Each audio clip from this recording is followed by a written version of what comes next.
The massive starship hung silently in the darkness of space, its smooth silver hull reflecting the distant starlight. Inside the ship's observation deck, Admiral Gray of the Stellar Union stood with his hands clasped behind his back, watching the small blue planet on the main screen. Earth, as its inhabitants called it, looked unremarkable among the thousands of worlds the Union had discovered. "Another primitive world," Captain Miller said, standing beside the Admiral. "They haven't even reached their moon in the last 50 years. Admiral Gray nodded slowly, his tall frame casting a long shadow across the polished floor.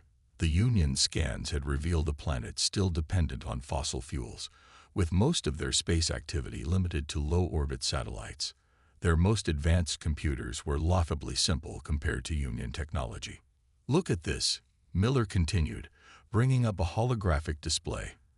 "They're still using radio waves for communication. Actual electromagnetic radiation bouncing through their atmosphere." The Admiral allowed himself a small smile. In his 30 years of leading the Union's 7th Fleet, he had overseen the integration of dozens of worlds into their alliance. Some joined willingly, others required convincing, but all eventually recognized the benefits of Union membership. Earth would be no different. "Their military capabilities?" Gray asked, though he already knew the answer. "Primitive projectile weapons, basic nuclear devices, and a handful of crude space stations. Nothing that could challenge even one of our scout ships." Miller paused, checking another readout.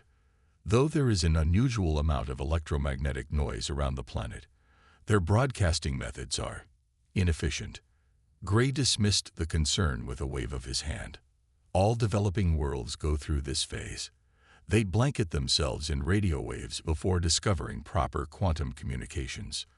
The ship's sensors registered thousands of different signals emanating from Earth's surface: entertainment broadcasts, communication channels, navigation beacons, and countless other transmissions. The humans seemed to rely on these signals for everything from finding their way around to watching their favorite shows. "Send the standard first contact package," Gray ordered. "Let's see how their governments react." Within hours, the Union's message reached Earth's major powers. The response was predictably chaotic. Their global communication networks exploded with activity, military forces went on high alert, and their primitive satellites tried to gather more information about the Union fleet. "They're scrambling their aircraft," reported Officer Thompson from his monitoring station. "Military bases worldwide are mobilizing. Several nations have moved their nuclear weapons to ready status." Gray watched the panicked reactions with mild amusement. It was always the same with primitive worlds. Their first instinct was to fight, not understanding how hopeless resistance would be. The Union's technology was centuries beyond anything Earth could muster. "Launch our probe network," Gray commanded. "I want detailed scans of every major military installation and government facility." As the probes descended through Earth's atmosphere, the first anomalies appeared. Several units reported unexpected interference with their scanning systems. The ship's technicians attributed it to the dense layer of radio signals surrounding the planet. "Sir," Thompson called out, his voice carrying a note of concern, "3 of our probes have gone offline. The interference seems to be affecting their navigation systems." Gray frowned. This was unusual, but not alarming. "Switch to backup frequencies and launch replacement probes, and have engineering analyze that interference pattern." The next few hours brought more small issues. Communication with the probes became increasingly unreliable. Some of the fleet's more sensitive instruments began showing irregular readings. Even the quantum communication links between ships experienced occasional glitches. In the ship's engineering section, Junior Technician Smith stared at his diagnostic screens with growing unease. The interference patterns weren't random. They showed subtle structures, like layers built up over decades of broadcasting. But when he tried to report his findings, his superiors dismissed his concerns. "It's just electromagnetic noise," his supervisor said. "These primitives don't even understand basic quantum principles. Their radio waves can't possibly affect our systems." Meanwhile, on Earth, a different kind of discovery was taking place. At a radio astronomy facility in a remote valley, Dr. Thompson worked through the night, studying the signals coming from the alien fleet.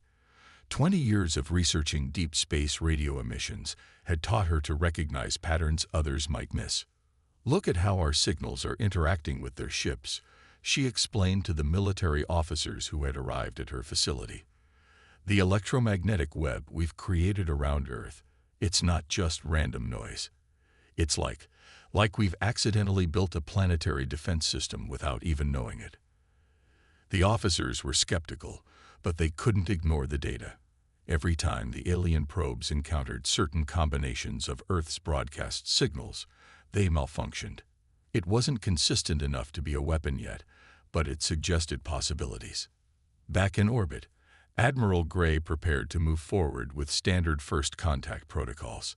His fleet would demonstrate their power by neutralizing Earth's major military installations, then offer protection and technological advancement in exchange for joining the Union. It was a strategy that had worked countless times before. "Begin positioning the fleet for the demonstration," he ordered. "Target their largest military bases first." As the Union ships moved into their attack formation, more system glitches appeared. Navigation computers took longer to calculate positions. Energy readouts fluctuated. Communication delays grew longer. But none of it seemed serious enough to delay the mission. Gray stood on his bridge, watching Earth grow larger on the main screen. Soon, these primitives would understand their place in the galaxy. Soon, they would join the countless other worlds that had submitted to the Union's superior technology and culture. He had no way of knowing that Earth's apparent weakness, its chaotic, overlapping web of radio signals, was about to become his fleet's greatest nightmare. The humans, dismissed as primitive and harmless, were about to teach the Stellar Union a lesson about underestimating inferior technology. What Gray saw as inefficiency was about to become efficiency's worst enemy. The problem started small, like tiny cracks in a dam. In the engine room of the Union flagship, Junior Technician Smith watched his instruments with growing concern. The interference patterns were getting stronger, and they definitely weren't random. Every time Earth rotated, bringing its most populated regions into view, the distortions in their systems grew worse. "Look at this pattern," Smith said to his colleague, pointing at the screen. "It's like waves in a pond, but they're made of radio signals, and they're bouncing off each other, creating new patterns." His fellow technician shrugged. "Just noise from their primitive broadcasts. Nothing our systems can't handle." But Smith wasn't convinced. He'd spent years maintaining the fleet's quantum communication systems, and he'd never seen interference quite like this. The humans' radio signals seemed to be interacting with each other in ways that created complex, ever-changing patterns. It reminded him of the neural networks in Union computers, but on a planetary scale. Above Earth, more Union probes were failing. Some simply stopped responding, while others reported impossible readings before going dark. The fleet's commanders blamed poor maintenance and ordered more probes launched, but the failure rate kept climbing. In the ship's medical bay, Dr. Wells noticed something odd. The crew members who worked closest to the scanning arrays were reporting headaches and strange dreams. Nothing serious, but unusual for people protected by the Union's advanced health technology. When she tried to report it up the chain of command, her concerns were dismissed as routine stress symptoms. Meanwhile, on Earth, governments worldwide were mobilizing for what they assumed would be humanity's last stand. Military bases buzzed with activity as soldiers prepared weapons that everyone feared would be useless against the alien threat. But in a handful of research facilities around the globe, a different kind of preparation was underway. Dr. Thompson hadn't slept in 2 days. Her small team of radio astronomers had been analyzing every scrap of data they could get about the alien ships, and what they found was fascinating. The Union's technology, for all its advancement, had a weakness. Their quantum systems were incredibly precise, but that precision made them vulnerable to certain types of interference. "It's like trying to have a quiet conversation in a room full of people talking," she explained to the military officials gathered in her lab. "A few voices you can ignore, But when thousands of signals overlap and reflect off each other, it creates a kind of electromagnetic chaos that their systems can't filter out. The officials exchanged skeptical looks. "Are you saying we can fight their fleet with radio waves?" General Roberts asked, his voice heavy with doubt. "Not exactly," Thompson replied. "But look at this." She pointed to a graph showing the alien probe failure rate. The failures spike whenever the probes pass through areas with dense overlapping broadcast signals. If we could amplify this effect. On the Union flagship, Admiral Gray was getting impatient. The preliminary scans were taking longer than expected, and the probe losses were becoming expensive. He called a meeting of his senior staff to discuss the situation. "These technical issues are becoming annoying," he said, looking around the conference room. "I want solutions, not excuses." Captain Miller cleared his throat. "Sir, engineering reports that the interference is affecting more systems than initially thought. We might want to consider moving the fleet to a higher orbit until we can properly shield." "Absolutely not," Gray cut him off. "I won't have it said that the 7th Fleet was pushed back by primitive radio waves. Increase power to the shields and proceed with the operation as planned." In the corner of the room, Smith shifted uncomfortably. He'd been invited to present his findings about the interference patterns, but now he wondered if speaking up would only make things worse. Still, he had to try. "Sir," he said, his voice steady despite his nerves, "I believe the humans' broadcast network is more significant than we realized. The signals aren't just random noise. They're creating a kind of—" He struggled to find simple words for a complex concept, a kind of living electromagnetic field around their planet. The room fell silent. Then several officers laughed. Gray didn't laugh, but his expression made it clear what he thought of the theory. "Technician Smith," he said coldly, "I suggest you focus on maintaining our systems rather than inventing threats where none exist. This meeting is concluded." As the officers filed out, Miller held Smith back. "That took courage," he said quietly, "and for what it's worth, I think you might be right. Keep monitoring those patterns. Just be more discreet about reporting them." Back on Earth, Dr. Thompson's team had made a breakthrough. They discovered that certain combinations of broadcast frequencies seemed to create stronger interference effects. Military commanders worldwide began quietly ordering changes to their radio and television broadcast patterns, testing different frequency combinations. The Union fleet, unaware of the deliberate nature of these changes, continued their preparation for the demonstration of force. But more systems were starting to show strain. Navigation computers took twice as long to calculate positions. Quantum communication links between ships dropped out randomly. Even the artificial gravity flickered occasionally. In his quarters, Admiral Gray reviewed the latest status reports with growing frustration. Something wasn't right, but he couldn't put his finger on it. His instincts, honed by decades of military service, told him he was missing something important. But his pride wouldn't let him acknowledge that a primitive world like Earth could pose any real threat to his fleet. Smith, monitoring the interference patterns from his station, saw what was coming. The humans were learning, adapting their broadcast patterns. The chaotic web of signals around their planet was becoming more organized, more focused. It wasn't a weapon yet, but it was getting closer. As Earth's night side turned toward the fleet, bringing the heavily populated regions of Asia and Europe into view, the interference reached new levels. Shield generators started drawing more power. Quantum processors began showing errors.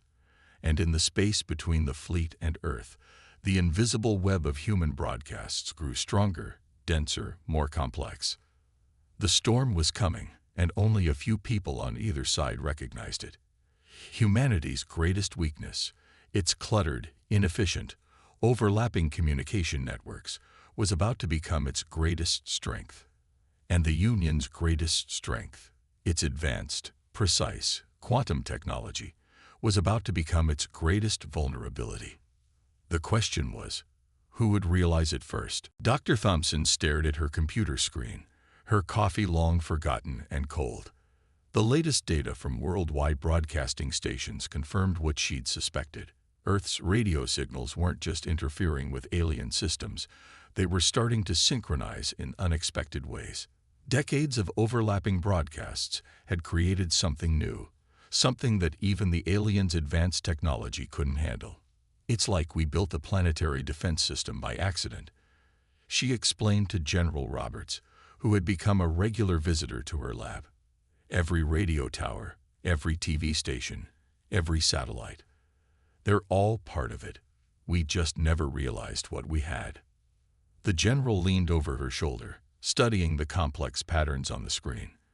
Can we control it? Make it stronger? We're learning how. She pulled up another display. Look at what happened when we adjusted the broadcast frequencies in Asia. 3 more alien probes went dark in that sector. Above the planet, the Union fleet was facing more serious problems. Shield generators were running hot, quantum computers were showing error rates far above normal, and communication between ships was becoming increasingly difficult. In the engine room of the flagship, Smith worked frantically to keep systems online. The interference is everywhere now, he told Captain Miller during an emergency briefing. It's like trying to swim through thick mud. Our quantum systems can't maintain coherence. Miller nodded grimly. The Admiral needs to know the full extent of this. No more sugarcoating the reports. But when they brought their findings to Admiral Gray, his response surprised them. Instead of anger, he showed only cold determination. So the primitives have found a way to disrupt our systems. Interesting, but ultimately futile. Prepare the fleet for immediate attack. We'll show them what real power looks like. On Earth, military leaders were gathering in a secure bunker to discuss humanity's defense plans. Dr. Thompson's discoveries had given them hope, but they needed more than just interference to stop an alien invasion. We've confirmed that our broadcast network affects their ships, General Roberts announced to the assembled commanders. Now we need to turn that effect into a weapon. A technician raised his hand. Sir, we've been experimenting with different frequency combinations. When we align multiple broadcasts in specific patterns, the interference effect gets much stronger. Like turning up the volume? Someone asked. More like turning chaos into order, Dr. Thompson explained. We're teaching Earth's electromagnetic field to dance to our tune. All around the planet, broadcast stations began changing their transmission patterns. Radio towers adjusted their frequencies. TV stations modified their signal strength. Communications satellites shifted their beams. Slowly, the random noise of human broadcasts became more focused, more directed. In orbit, the effects were immediate. Union ships started reporting critical system failures. Quantum computers crashed and rebooted randomly. Shield generators overloaded. Navigation systems showed impossible readings. Smith watched in fascination as the interference patterns shifted. They're learning, he whispered. The humans are actually learning how to use this. Captain Miller stood beside him, watching the disaster unfold on multiple screens. We need to tell the Admiral. This is beyond simple interference now. But Admiral Gray had already made his decision. Launch the attack, he ordered, his voice hard with determination. Full power to all weapons. We'll burn through whatever primitive defense they're trying to create. The Union fleet began moving into attack formation, their weapons charging. But something was wrong. The ships weren't moving in sync anymore. Some drifted off course, their navigation systems confused by the strengthening electromagnetic field. Others reported weapon systems failing to charge properly. On Earth, Dr. Thompson and her team worked frantically to coordinate the global broadcast network. Every radio station, every TV transmitter, every satellite dish had become part of humanity's defense. The chaotic web of signals that had grown around Earth over decades was transforming into something else, a shield made of pure electromagnetic energy. Look at this, one of her assistants called out. The patterns are self-reinforcing now. It's like the signals are learning from each other. Dr. Thompson rushed to his station. The displays showed something remarkable. Earth's broadcast network wasn't just creating interference anymore. It was adapting, evolving, becoming more effective at disrupting alien technology with each passing minute. In the Union fleet, panic was starting to spread. Ships were losing power, weapons wouldn't fire, and communication systems were failing completely. The precise, advanced quantum technology that made their civilization so powerful had become their greatest weakness. "Sir," Captain Miller reported to Admiral Gray, "we're losing control of the fleet. Whatever the humans are doing, it's getting stronger. We need to retreat before." A massive surge of electromagnetic energy washed over the fleet. Quantum computers crashed. Shield generators overloaded. Navigation systems went dark. The mighty ships of the Union hung in space, their technology rendered useless by what they had dismissed as primitive noise. Smith, watching from his engineering station, finally understood what he'd been seeing in the interference patterns.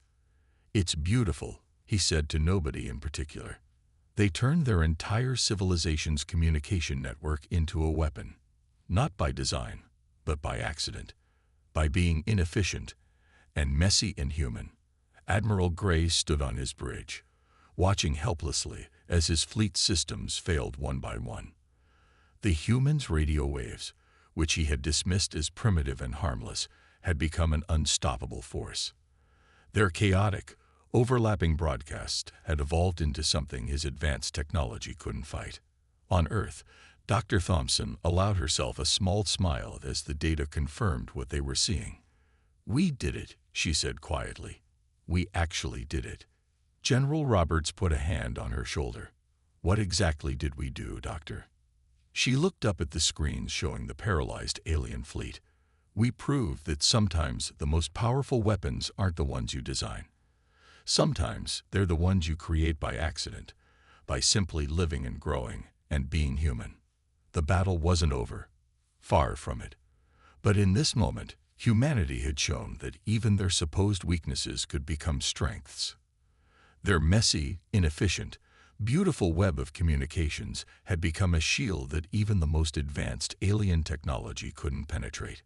And somewhere in the static of 1,000 radio stations, in the signals of countless TV broadcasts, in the endless chatter of human communication, a new kind of defense was being born. Admiral Gray watched in horror as his mighty fleet drifted helplessly in Earth's orbit. The quantum computers that controlled everything from weapons to life support were failing across all ships. Warning signals flashed on every screen, showing system after system shutting down or behaving erratically. "Status report," he demanded, though he already knew it would be bad. Captain Miller's voice was tight with tension. "Sir, we've lost weapons control on 30% of the fleet. Navigation systems are failing across all ships. Shield generators are operating at less than half power, and the interference is still getting stronger." On the main screen, Earth continued its peaceful rotation, but now they could all see what they'd missed before. The planet glowed with an intricate web of electromagnetic energy, visible to their sensors as a complex, shifting pattern of light. What they had dismissed as primitive radio noise had become a weapon more powerful than anything in the Union's arsenal. In the engine room, Smith worked desperately to keep the flagship's critical systems online. The quantum processors were showing impossible error rates, their delicate calculations disrupted by the increasingly powerful human broadcasts. Even the artificial gravity was starting to flicker. "We need to shut down all non-essential systems," he told his engineering team. "Focus power on life support and basic navigation. Everything else is just making us more vulnerable to their interference." But it was already too late.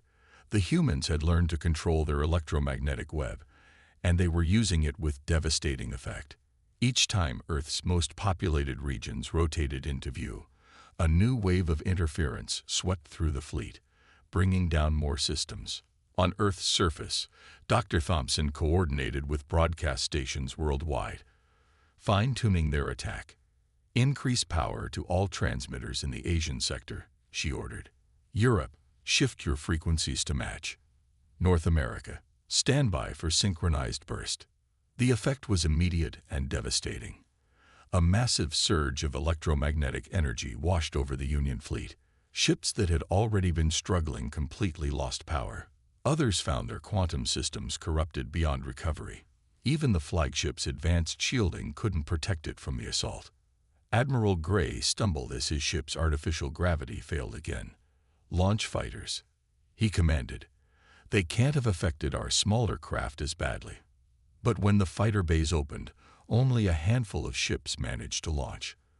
The rest sat lifeless, their control systems scrambled by the human broadcasts. The few that did make it into space began behaving erratically, their navigation systems unable to cope with the electromagnetic chaos surrounding them. "Sir," Captain Miller reported, his face pale, "we're detecting power buildups in several ships' quantum cores. If we can't stabilize them." He didn't need to finish the sentence. Everyone knew what would happen if a quantum core lost containment. The Union's most advanced technology was becoming a liability, threatening to destroy the very ships it powered. On Earth, military forces had moved to their final positions. While the electromagnetic attack had effectively paralyzed the alien fleet, they weren't taking any chances. Conventional weapons, missiles, fighters, and anti-satellite systems stood ready to strike if any alien ship managed to push through the interference. "Look at this," Dr. Thompson said to General Roberts, pointing to her displays. "Their quantum systems are trying to adapt, but they can't handle the complexity of our broadcast patterns. It's like trying to play chess while the rules keep changing." The general nodded grimly. "Keep pushing. We need to force them to retreat before they figure out a way around this." In orbit, the situation was becoming desperate. Several Union ships had been forced to jettison their quantum cores before they could explode. Others drifted helplessly, their crews struggling to maintain basic life support with failing systems. The mighty Seventh Fleet, terror of 1,000 worlds, had been brought low by what they had dismissed as primitive technology. Smith rushed onto the bridge, ignoring protocol in his urgency. "Admiral, we need to withdraw immediately. The interference is starting to affect our containment fields. If we stay here much longer." A violent shudder ran through the flagship, emphasizing his point. Warning sirens blared as more systems crashed. Admiral Gray stood at his command post, his face a mask of disbelief and rage. Everything he knew about technological superiority, about the natural order of advancement, was being proven wrong. These humans, with their crude radio waves and chaotic broadcasting, had found a way to defeat the most advanced technology in known space. "Sir," Captain Miller said quietly, "if we don't retreat now, we'll lose the entire fleet. The humans have won this round." Gray wanted to argue, to demand one final attack, but he knew it would be suicide. Already, several ships were reporting critical failures in their life support systems. The proud vessels of the Union were being reduced to drifting hulks by nothing more than radio waves. "Send the retreat signal," he ordered, his voice heavy with defeat. "All ships to fall back to minimum safe distance." But retreat proved almost as difficult as fighting. The humans' electromagnetic web had grown so strong that it was interfering with their faster-than-light drive systems. Ships that tried to jump to safety found their quantum fields collapsing, leaving them stranded in normal space. From her lab, Dr. Thompson watched the aliens' desperate attempts to escape. "They still don't understand," she said to her team. "Their technology is too perfect, too precise. Our messy, overlapping signals create patterns they can't predict or counter." The Union fleet began a slow, humiliating retreat using conventional engines, limping away from Earth while trying to keep their failing systems online. Ships that had arrived as proud conquerors now fled like wounded animals, their superior technology rendered useless by humanity's primitive broadcasts. As the fleet retreated, Smith made one final note in his technical log. "The humans never built this weapon. They created it by accident, through decades of inefficient, overlapping communication. Their weakness became their strength, and our strength became our weakness." The universe, it seems, has a sense of irony. The battle wasn't completely over. Somewhere out there, the Stellar Union was surely planning its response. But for now, Earth had won its first interstellar war using nothing more than radio waves and human ingenuity. The aliens had thought Earth's technology was harmless until it erased their fleet from space. 3 days after the battle, Earth's skies still crackled with enhanced radio broadcasts. Nobody wanted to take chances by powering down the defensive network too soon. The few alien ships that remained in orbit hung silent and dark, their crews evacuated by emergency shuttles before their quantum cores could fail completely. Dr. Thompson stood at her lab window, watching the sunrise. On her desk, screens showed the continuing evolution of Earth's electromagnetic defense web. What had started as a desperate improvisation had grown into something remarkable, a planetary shield created from nothing more than human communication. "The latest data is in," her assistant said, bringing over a tablet. "The broadcast pattern is self-sustaining now. Even if we powered down half our transmitters, the interference effect would continue." She nodded, unsurprised. "We created something alive," she said quietly. "Not alive like we are, but alive in its own way. All our radio shows, phone calls, and TV broadcasts, they've woven themselves into something new." In orbit, teams of engineers in heavily shielded shuttles were studying the abandoned Union ships. They worked carefully, knowing that any active quantum technology would be instantly disrupted by Earth's new defense system. What they found amazed them. "Their technology is incredible," one engineer reported to General Roberts. "But it's also incredibly vulnerable. They built everything on quantum systems, never thinking they might encounter something that could disrupt quantum coherence on a massive scale." The general smiled. "And we disrupted it with technology they thought was primitive. Sometimes the old ways are the best ways."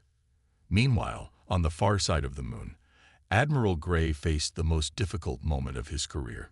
His surviving ships had gathered there, using the moon's bulk to shield them from the worst of Earth's electromagnetic interference. Now he had to contact Union Command and report his failure.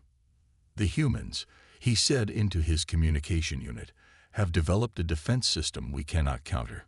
Their planetary broadcast network has evolved into a weapon that renders our quantum technology useless. I recommend classifying Earth as a protected world, too dangerous to approach." The response from Command was immediate and harsh. They demanded details, explanations, plans for a counterattack. Gray had none to offer. How could he explain that humanity's greatest weapon had been created by accident, through decades of inefficient communication methods that advanced civilizations had long abandoned? Back on Earth, Smith had made a different choice. After the retreat order, he had asked for asylum, wanting to study the phenomenon that had defeated the Union's technology. Now he worked with Dr. Thompson's team, helping them understand both the alien technology and how Earth's broadcasts had affected it. "It's beautiful," he said, watching the patterns on the monitoring screens. "Your species built this without even knowing what you were creating. Every time someone turned on a radio, watched television, or made a phone call, they added another thread to the web." Dr. Thompson nodded. "We always thought we needed to abandon radio waves and move to more advanced technology. Instead, we just needed to understand what we already had. Around the world, things were changing quickly. The knowledge that humanity was not alone, and that Earth could defend itself, had transformed society overnight. Nations that had been enemies found themselves working together to maintain and improve the broadcast defense network. Old radio towers, once considered obsolete, were repaired and upgraded. But the most profound changes were happening in the scientific community. The study of Earth's electromagnetic web opened new fields of research. Scientists discovered that the complex patterns of human broadcasts had created something like a planetary nervous system, a network that could be tuned to defend against any quantum-based technology. "We need to be ready," General Roberts told a meeting of world leaders. "The Union will be back, and next time they'll try to find a way around our defenses." But Smith, who knew Union thinking better than anyone, wasn't so sure. "You don't understand," he told the general. "The Union builds everything on quantum technology. Your broadcast web doesn't just disrupt their weapons, It disrupts their entire civilization. They can't fight you without completely rebuilding their technology from the ground up. The Union must have reached the same conclusion. A week after the battle, they sent a message, not from their usual quantum communication systems, but broadcast on simple radio waves. They proposed a treaty, recognizing Earth as a sovereign world and promising to share non-quantum technology in exchange for studying Earth's unique defensive capabilities. Dr. Thompson read the message twice before responding. "They still don't understand," she told her team. "They think we designed this as a weapon. They don't realize it's just the natural result of billions of humans talking to each other in the most inefficient way possible." The world's leaders debated the Union's offer. Some wanted to refuse all contact, to keep Earth isolated and safe behind its electromagnetic shield. Others saw an opportunity to join the galactic community on equal terms, protected by humanity's accidental superweapon. In the end, they chose a middle path. Earth would establish diplomatic relations with the Union, but maintain its broadcast network at full strength. Humanity would share its knowledge of radio technology, but only after ensuring that the planetary defense system could not be compromised. Smith, watching Earth's cities light up as night fell, reflected on the irony of it all. The Union had come to Earth expecting to find a primitive civilization barely worth conquering. Instead, they had discovered that sometimes the most powerful technologies weren't the most advanced ones. They were the ones that had grown naturally, shaped by the daily lives and needs of billions of people. "Your people never stopped using radio waves," he told Dr. Thompson one evening. "Every other civilization abandoned them as soon as they discovered quantum communication. But humans kept broadcasting, filling their world with signals, creating something unique in the galaxy." She smiled. "We didn't know any better, and that turned out to be our greatest strength." High above Earth, the abandoned Union ships served as a reminder of that strength. Their dead quantum cores and frozen systems stood as monuments to the danger of underestimating primitive technology. And in the complex dance of radio waves that surrounded the planet, humanity's greatest weakness had become its perfect defense. The universe, it seemed, had a sense of humor after all.